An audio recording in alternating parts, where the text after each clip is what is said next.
Você já se perguntou por que, se Deus é todo-poderoso e bom, o mal ainda existe? Como pode um Deus de amor permitir que Satanás continue a causar sofrimento e dor no mundo?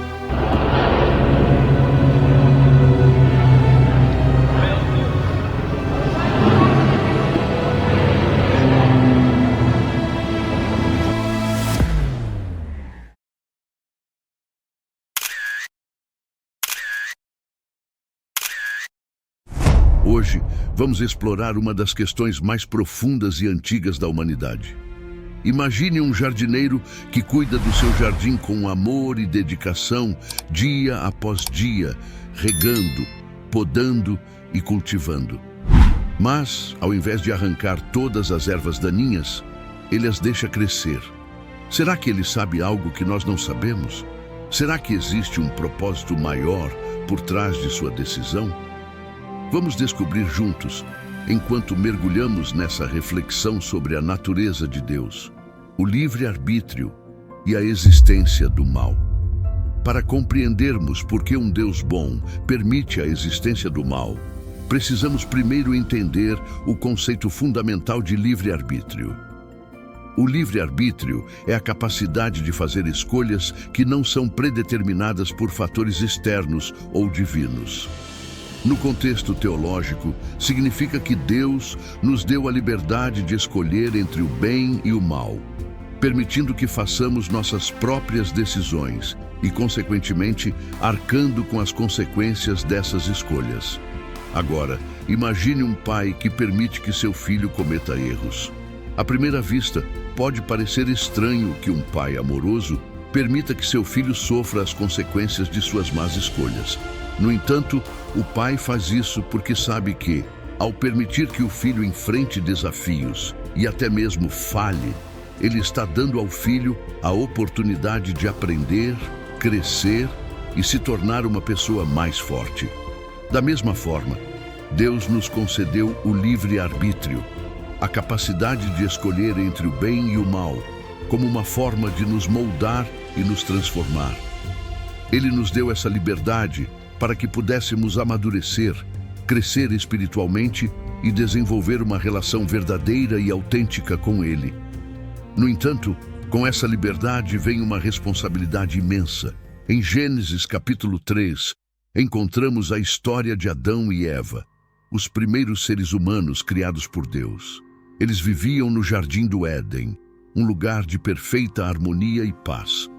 Deus lhes deu tudo o que precisavam, mas também lhes deu uma escolha: obedecer a Deus e viver em harmonia com Ele, ou seguir seu próprio caminho e desobedecer. Deus disse a Adão e Eva que não comessem do fruto da árvore do conhecimento do bem e do mal, mas eles foram seduzidos pela serpente, que é uma representação de Satanás, e escolheram desobedecer a Deus. Essa escolha teve consequências devastadoras, não apenas para eles, mas para toda a humanidade. A escolha de Adão e Eva de desobedecer a Deus trouxe o pecado ao mundo, e com ele o mal, a dor e o sofrimento. Mas por que Deus permitiu que isso acontecesse? Se Ele é todo-poderoso, por que Ele não impediu que Adão e Eva comessem do fruto proibido? A resposta está novamente no livre-arbítrio.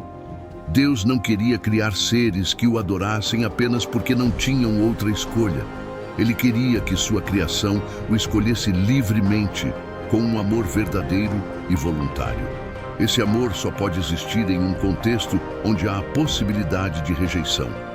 Se Deus tivesse criado seres incapazes de pecar, Ele também teria criado seres incapazes de amar verdadeiramente.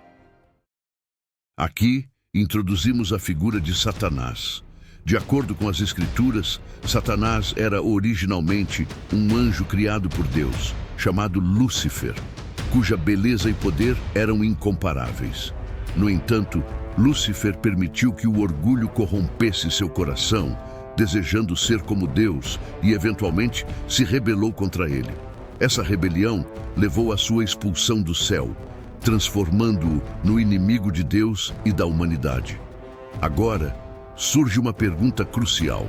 Se Deus é todo-poderoso e totalmente bom, Por que ele não destruiu Satanás imediatamente após sua rebelião? Por que permitir que um ser tão maligno continue a existir e a influenciar a humanidade? A resposta a essa pergunta é complexa e envolve a compreensão de que Deus, em sua infinita sabedoria, tem um plano maior que muitas vezes vai além da nossa compreensão. Deus permitiu que Satanás continuasse a existir, não porque ele seja incapaz de destruí-lo, mas porque até mesmo o mal pode ser usado para cumprir os propósitos divinos. Em Romanos, capítulo 8, versículo 28, lemos: Sabemos que Deus faz todas as coisas cooperarem para o bem daqueles que o amam.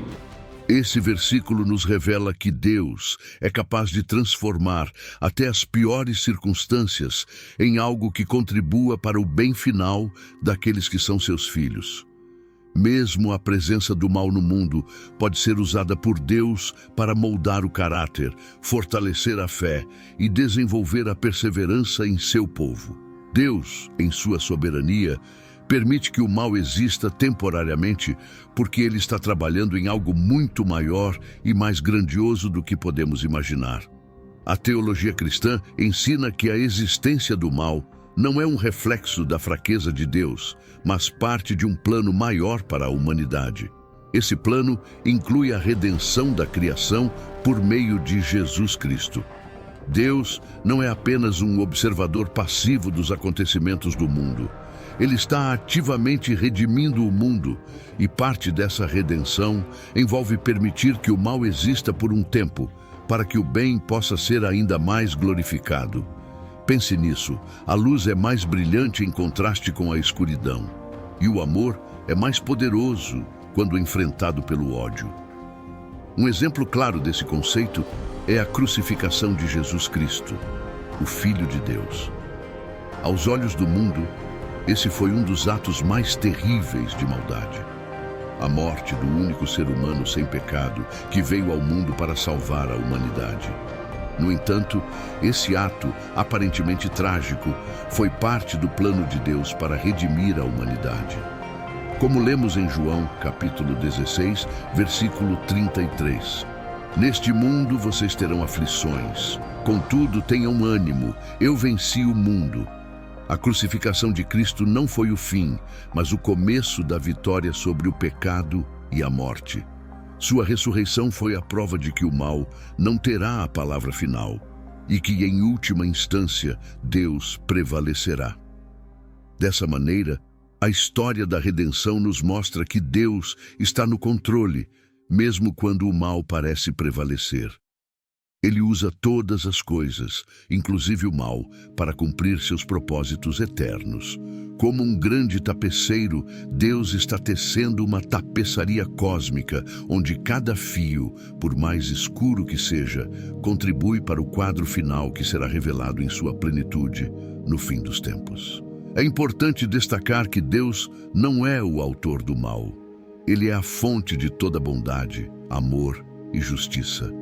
No entanto, em sua sabedoria e soberania, ele permite que o mal exista temporariamente para que seus planos de redenção e glorificação possam ser realizados de maneira perfeita. Deus está trabalhando em um futuro onde o mal será erradicado para sempre e a justiça, a paz e o amor prevalecerão eternamente. No final das contas, somos chamados a confiar em Deus, mesmo quando não entendemos completamente seus caminhos. Como diz em Isaías, capítulo 55, versículos 8 e 9. Pois os meus pensamentos não são os pensamentos de vocês, nem os seus caminhos são os meus caminhos, declara o Senhor. Assim como os céus são mais altos do que a terra, também os meus caminhos são mais altos do que os seus caminhos, e os meus pensamentos mais altos do que os seus pensamentos. Talvez o verdadeiro mistério não seja porque o mal existe, mas como podemos encontrar o bem e o propósito, mesmo nas circunstâncias mais sombrias. Deus, em sua sabedoria, está usando todas as coisas, inclusive o mal, para moldar um futuro onde a justiça, o amor e a paz prevaleçam. E a pergunta que fica é: Como você pode encontrar e seguir esse bem em sua própria vida? Como o entendimento do livre-arbítrio e do plano divino pode impactar suas escolhas e ações diárias? Pense por um momento como suas escolhas refletem o seu entendimento sobre o bem e o mal.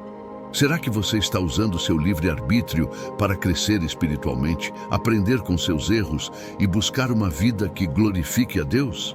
Talvez, em vez de perguntar por que Deus permite o mal, devêssemos nos perguntar como podemos encontrar a presença de Deus em meio às dificuldades e como podemos usar essas experiências para nos aproximar mais dele. Não deixe essa reflexão acabar aqui. Leve essa mensagem para o seu dia a dia. Medite sobre como suas escolhas podem refletir a luz em meio à escuridão. E lembre-se, mesmo nas situações mais difíceis, Deus está trabalhando para o bem de todos aqueles que o amam. Se você gostou desse vídeo, inscreva-se no canal, ative o sininho para não perder novos conteúdos e deixe seu like. Isso nos ajuda a espalhar a palavra de Deus e alcançar mais pessoas com essa mensagem de esperança e amor. Agora, eu quero deixar uma pergunta para você refletir. Como você pode usar seu livre-arbítrio para fazer a diferença no mundo ao seu redor? O que você pode fazer hoje para espalhar mais luz e amor na vida daqueles que o cercam? Compartilhe suas ideias nos comentários e não se esqueça de se inscrever no canal para mais reflexões como essa. Juntos, podemos espalhar a palavra de Deus e inspirar mais pessoas a encontrarem propósito e esperança em meio às lutas da vida.